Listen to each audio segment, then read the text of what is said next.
আজকে তোমাদের সাথে শেয়ার করলাম নতুন একটা মিনি ব্লগ। এই যে দেখো আমি মাছ ভাজতেছি, আর মাছটা কিন্তু হেভি কড়াভাবে ভাজতেছি। মানি হয়েছে গিয়ে একেবারে লাল লাল। এই মাছটা অনেকেই পছন্দ করে না, অনেকের কাছে নাকি একেবারেই স্বাদে লাগে না, কিন্তু আমার কাছে কিন্তু হেভি টেস্টি লাগে।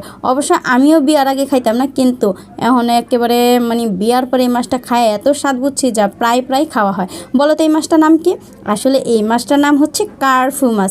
কে কে কার্ফু মাছ পছন্দ করো না তারা কিন্তু অবশ্যই আমার ফুল ভিডিওটা দেখবা এবং ঠিক এইভাবেই কার্ফু মাছটা রান্না করবা। এরপরে বলবা যে আসলে তোমার পছন্দনীয় হয়েছে নাকি পছন্দনীয় হয় নাই। তা আমি কিন্তু আজকের রেসিপিতে আছে আমার কার্ফু মাছ, আর তার জন্য আমি কার্ফু মাছটারে সুন্দর করে কাইটা কুইটা ধুইয়া একবার হলুদ মরিচ মিলায় তারপরে কিন্তু ভাজাভাজি করতেছি।